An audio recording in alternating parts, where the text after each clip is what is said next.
opportunity to establish some real values for what we might do. Now, I know this is a terribly difficult business, but in talking about, if you like, the position of the design professions to act in the next period in terms of the future of the city, I was suggesting that we are not very well prepared because to a great extent we have not used the period that we might have had recently to actually get down and establish and do our research and establish some real values. I'm enormously worried that rather than sort of press on with that research, we're going to adopt some utopianist view. I know quite well that if there was a return to growth conditions in the economy, architecture certainly and urban design would return to an awful lot of things that were held in the 1960s. Capital would require that, mass production, the definition of urban renewal that we had at that time, clearing great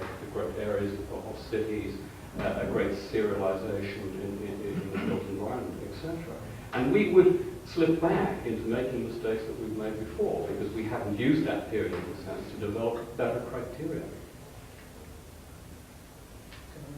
Well, I mean, I agree totally with that. I mean, I'm terribly concerned about this notion that utopias and ideal cities are a good idea and that technology is done anything other than harm to us. And indeed, this Public Health Act that was mentioned was a very good mechanism for ripping cities apart and demolishing buildings. And actually, it's one of the reasons why we don't have a lot of housing in our cities now, or in many of our cities, because the housing was actually torn down under that Public Health Act and redeveloped outside the city.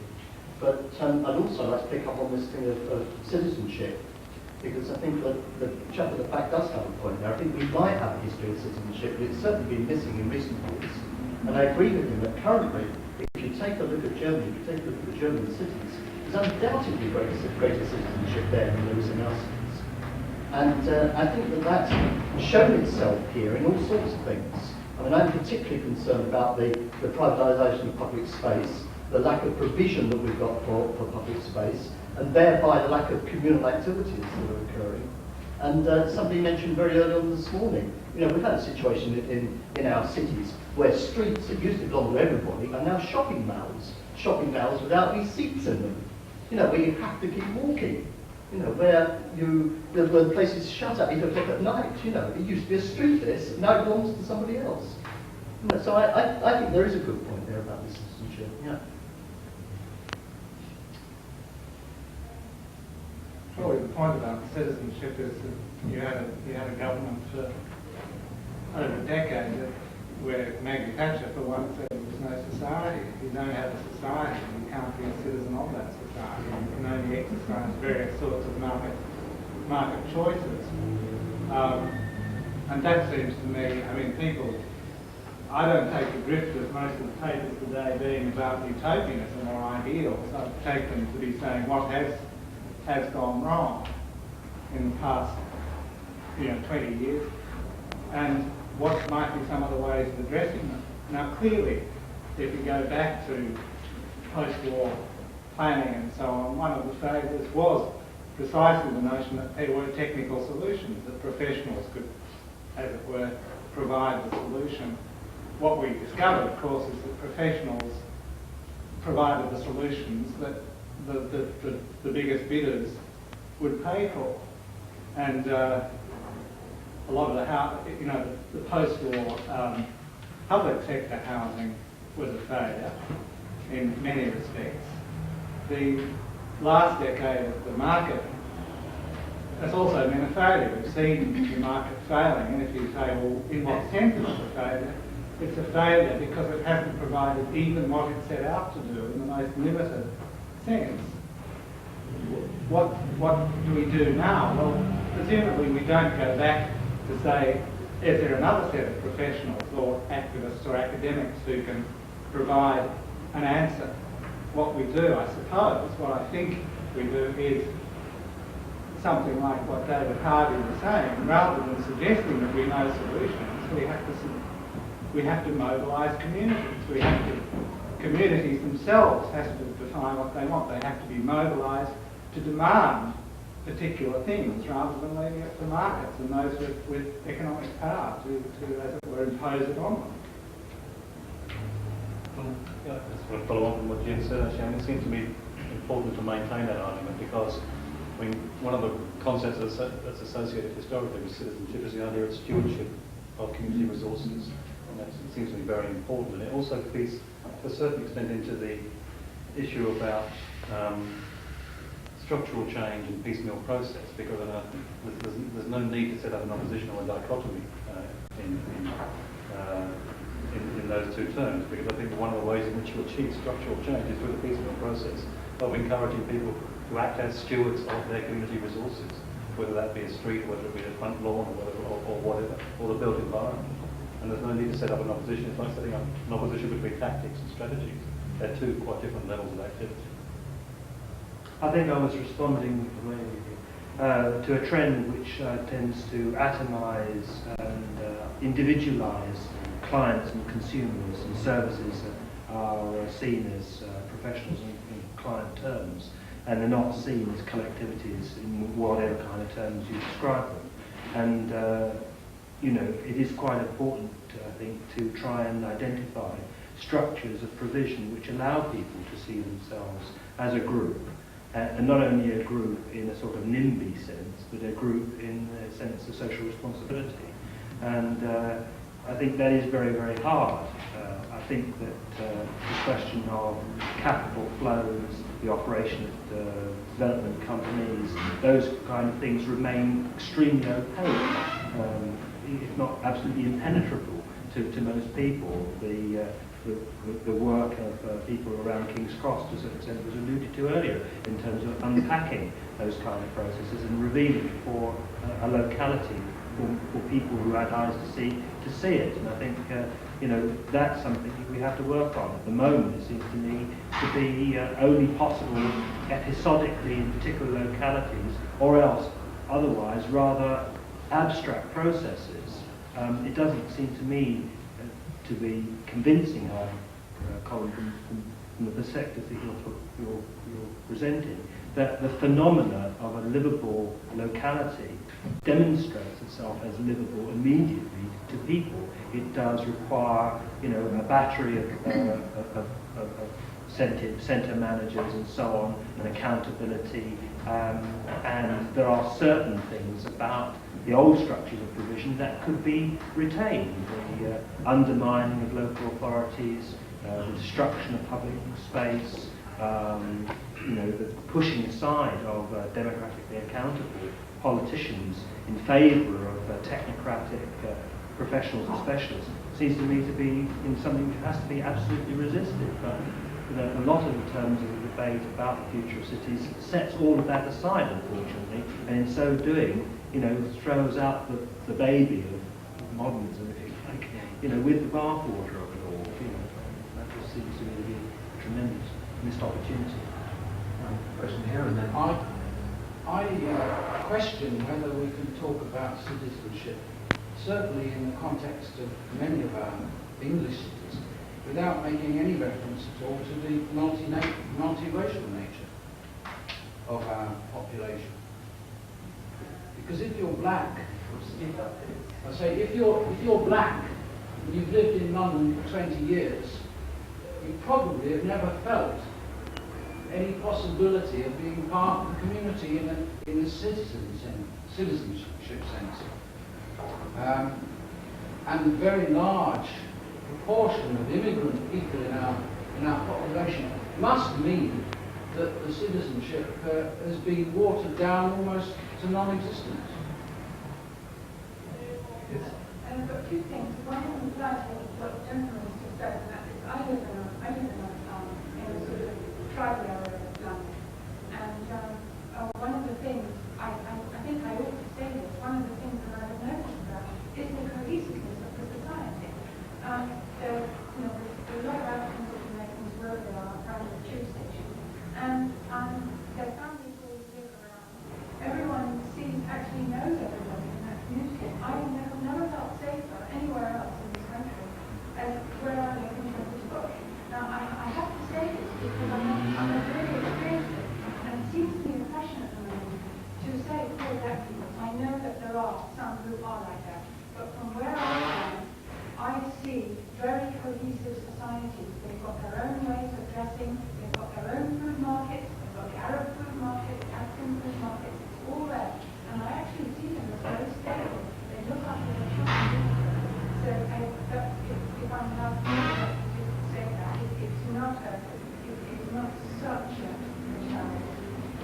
not saying there's anything terrible.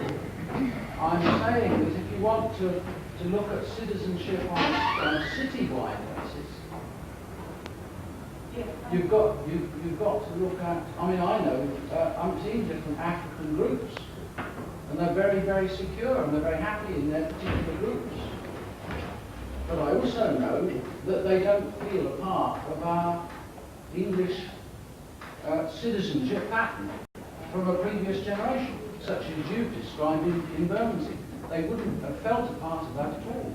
Well, I am saying that Bermondsey is a kind of sense of belonging which was very associated to an industry and to the docks and to a class and so on. You know, you belonged. I mean, it was a very homogeneous society. But I think the woman who's here, she's noting another kind of citizenship which may be emerging. I'm not saying one should have citizenship as one was developing in Bermondsey in the 20s. I'm saying that was the citizenship of its time. And it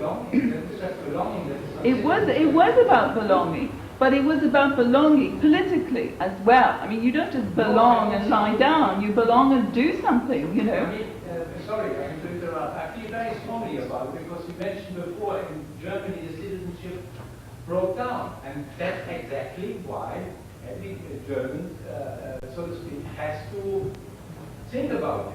Sure. If you are a Jewish planner or a Jewish architect, and the citizenship or black planner or black architect or whatever designer, and your citizenship is being taken away, Sure. why you are then?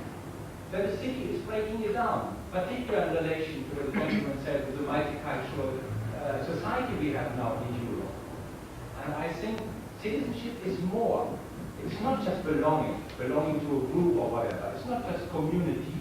It is something which is, in some sense, enshrined. Of course, everything can break up, like Germany has shown. But I think in England, if you are a planner and your citizenship is endowed, what you're doing. And in England, the citizenship is always endowed. It is a matter of discretion.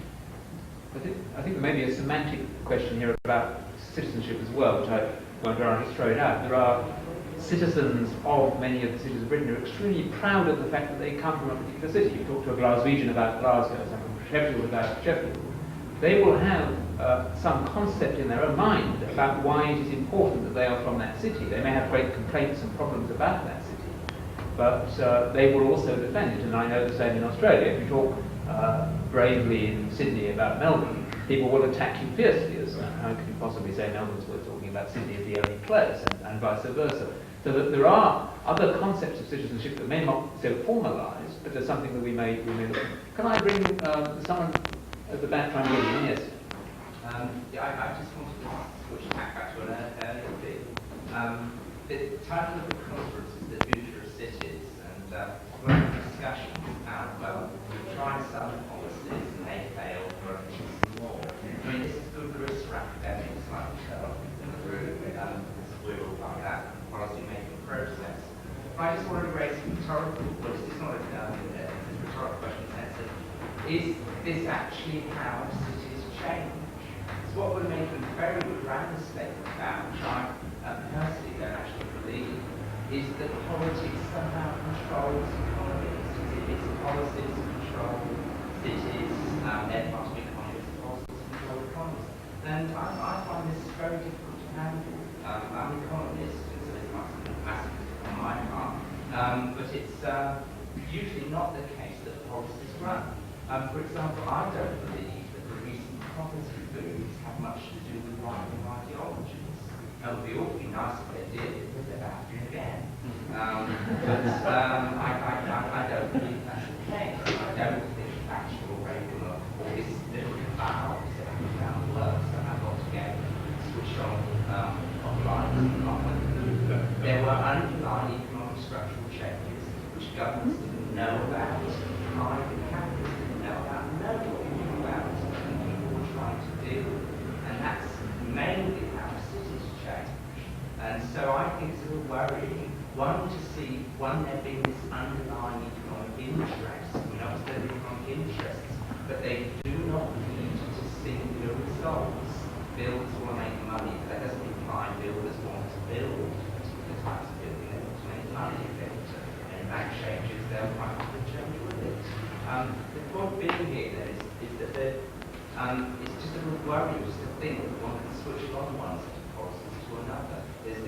big dislocations I think we always must be aware of. Just one final thing. I have no idea what cities will look like in 50 years, but I'm pretty convinced, I will make a prediction, that most of what they look like will not be like Can I just say something? They have a lot already. Can I just ask someone else to come in? Let's go. Yeah, Ken, what do you want to do? Well, I think it goes back to something, a discussion that was earlier, but I think rather than talk about a postmodern city, we normally might be more correct to talk about a post-industrial city, which is where Bermondsey, I mean, the major difference in Bermondsey is that all those heavy industries have gone, and those traditional ways of life have gone, traditional notions of class. And I think we underestimate the politics of identity at great peril. I mean, the ways in which now more women are now in work, or the ways in which, for example, when Harlow was planned after the war, I've been recently doing some work in Harlow, and of course young people, when they grow up, move out of Harlow, because Harlow was planned on the simple assumption that when you left home to get married, to move into the next street with your family. There was no sense you might have an individual life in between growing up and establishing a new family. And the youth culture, I mean, we're still feeling the implications of that. And so this question of politics of identity, the fact that people now take their deepest identities not from saying, I'm a miner or I'm a car worker, but from their sexuality or from their leisure interests or from some other kind of culture. It's terribly, terribly important. So what we're trying to build into, I think, discussions about the city is the notion of flexibility. In future we have to think it's got to be flexible. In processes of planning you have to build in reflexivity. You've got to be constantly building into processes the ability to re-evaluate after time, check that it's going okay, and give people in decision-making, partnership, certain questions of power, the opportunity to say, well, we got it wrong, it looks as though it's not going to work out, can we retract and try again? And the past has been characterised mostly by large dollars of inflexibility. I rather fancy sort of making a sort of response to the economics rules okay, but yes, in the short term, policies make no difference. The policies what the government does in 1992, 1993, but there's no doubt in the long term, people's economic behaviour is governed by particular institutional mixes between markets and states, as well as other things like households. So some economists, for instance, build this behaviour in such a way they try to maximise short-term development gains. In other economies, other countries build operate in such a way they try to maximise long-term productivity gains. Quite different economic behaviour affects the outcome very seriously in terms of what housing is produced and what costs and so on. And that's to do with the institutional framework, in other words, the mixture between market institutions and state institutions that's developed by policies over a longer term. So that's one point. The second point then is I think isn't it quite clear what's emerging now? There's been a stage where replacing the market with the state has seemed to have failed. In the last 10 years, replacing the state with the market seems to have failed. And what's re-emerging now is sort of modifying Keynesianism, surely. And that's the consensus one reads about the whole time. With the state perhaps not taking such a direct role as it did in the immediate post-war period, but being there to direct economic behaviour in sort of long stop sort of way. Perhaps on a sort of German model. And it would be interesting to see what people thought, all these people, experts on the future of cities. That's going to be the new policy now, I would suggest, in the next 20 years. What's that going to be? I think that the dichotomy between choices and constraints is something that we have to remind ourselves all the time.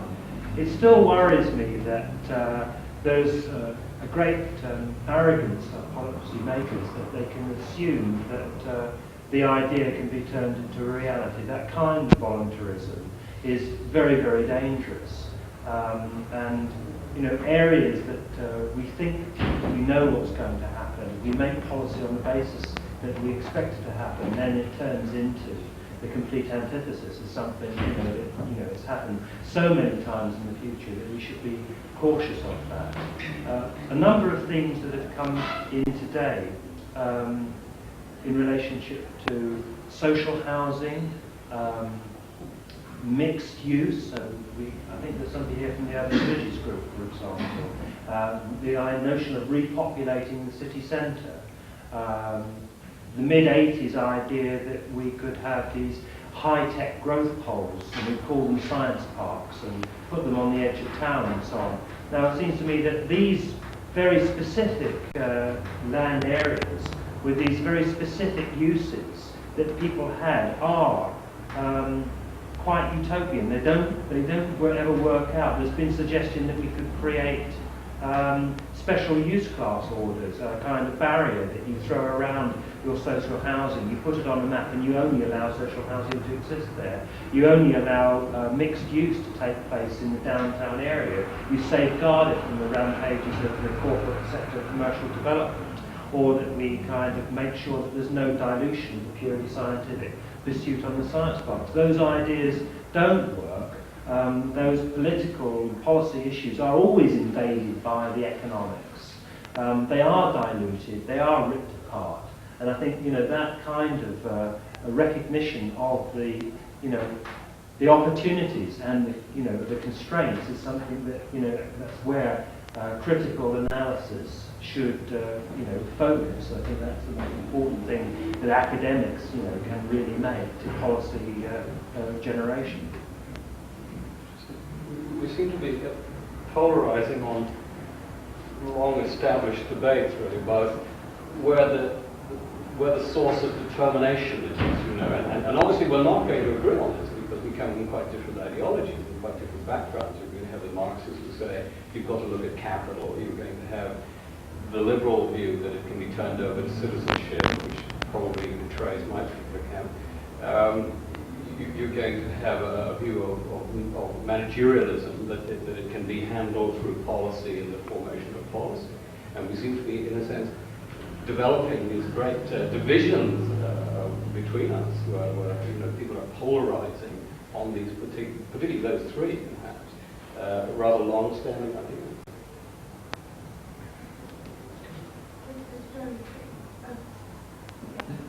Would it be useful to redefine modernity rather than use the word change? Would it be useful to use the word process? Because I actually identify with the idea of modernity as process and not necessarily change. It doesn't carry with it such a sort of cliff-hanging situation. Change seems to suggest that it would cliff-hanger to many people. But the idea of process, which is actually to me what modernity is about, and I think that's what you were in terms of saying that we are emphasizing, you said that there hasn't been this sort of talk on the emphasizing the process. And I just thought it would be interesting to use the word process instead of change. Okay. So that people more easily understood what it actually means, because I do actually think that I've understood it abroad, I haven't understood it here. I've understood process in terms of management, etc. But I haven't understood process in terms of management in this country. And I think that there is I think that it's marginalized in an elitist way here, and it's one of the things that is not available to ordinary people. Yeah, I think you're basically right about that. I think the difficulty with the word change is that you're moving from one predetermined plan to another predetermined plan, which is supposedly having a finite end to it. As soon as it's complete, that'll be it. Everything's great, and we can all go home and down the bar or something. And I think that's absolutely right. Whereas what is really happening is that all cities are in process all the time, and it's a far more far-reaching and a sensible way of looking at it to say, well, look, it's a continual process. It's not just one deterministic plan, then onto another deterministic plan, onto another one. So I think that's absolutely right. I think it actually couples with what you were saying about the post-industrial city, which I find far more helpful than all this postmodernism, which I'm never terribly sure what it is. But certainly post-industrial city is something which we need to look at more carefully than we are doing. We're making a lot of old assumptions about cities which I'm not sure hold good anymore because of this nature of being post-industrial. And could I just make one further comment about these policies? That may be true of economic policies, you know, what you say, but I can tell you policies related to planning, there's a lot of them that have happened, like zoning, like technological, like the motor city, like pushing housing out, like undermining local authorities. You know, those have definitely happened and happening. Forgive me, is zoning a product of capital or policy? Because there are people who would actually argue that zoning is much, maybe more a product of the economic structure and land markets and so on. And that it's only recognized by planning. It's legitimate. I can see that argument. I think to a certain extent that has happened, but I think nevertheless, when capital was not at the forefront and planning was at the forefront, it was zoning from policy and from planning that keeps it on. If it's enshrined in a policy document, it's policy. Where it comes from is an argument you could put people up right. Statute goes, or I say so many maybe perhaps a little bit of misunderstanding of the sound bites among naval terms. In the sense of, I don't think it's actually a difference between different sets of ideas, in other words, liberal Marxists or what have you. But what you see as being the pattern which induces change anywhere, which is actually an empirical question in relationship to which you might subsequently have a theory. Now, I would have thought, just on a very crude empirical basis, if you want to describe the way cities work over the past 200 years, the first thing you do, as most urban historians do, is start talking about basic bits of technology and what these units are supposed to be doing. And that seems to me to be a very, very important motor. If that gets done economically, invariably, the economic is actually just part and parcel of what's going on. And it's those sorts of changes which seem to me to be important to be aware of, because some of those changes will be very difficult to run. And to a great extent, I don't like the word post-industrial, but I would entirely agree with what a lot of what happened in the 70s and 80s in urban areas was particular responses to particular sorts of technical development, technical in the most general sense, not just computers or what have you. And that was a very, very strong pattern of change going on. And it will go on in the future. And I think that unless we recognise this, not just simply as a constraint, but as something that's continuously developing, we can be very wrong about what the impetus is. That was all. I was just worried about those sorts of changes being seen simply as policies or non-policies in terms of those questions. One thing that Robert let slip when he was saying that if we could just define what the end result of change should be, when we've done it, we could all go to the bar, provokes me to think we may be running out. We may be running out of steam. We've been going for 3/4 of an hour now, and I think it's been quite a good intensity of discussion. Do people want to carry on now? Are people bursting to speak and to keep the discussion going, or would you rather now that we break up and go to the bar and people can continue talking with a drink, which might help us to keep our batteries going a little longer? How do people feel? I sense that we're beginning to run out of steam now. Is anyone bursting to raise a point that they haven't been able to? I hope I've caught everyone's eye that wanted to speak. Well, if I could thank the panelists very much for contributing, I think, to what was a very useful discussion. I was afraid that the energy would run out by this time today and we wouldn't be able to bring together a good discussion. I'm very pleased that we have, and I thank the panelists very much for making that happen. And to all of you for sitting through a very long day and keeping with it all through. We start again the first paper tomorrow morning at 9:15. If we can convene in the Institute of Commonwealth Studies, not here, so don't come here, in Russell Square, just next to the Senate House, at 9 o'clock, if you can aim to be there at 9.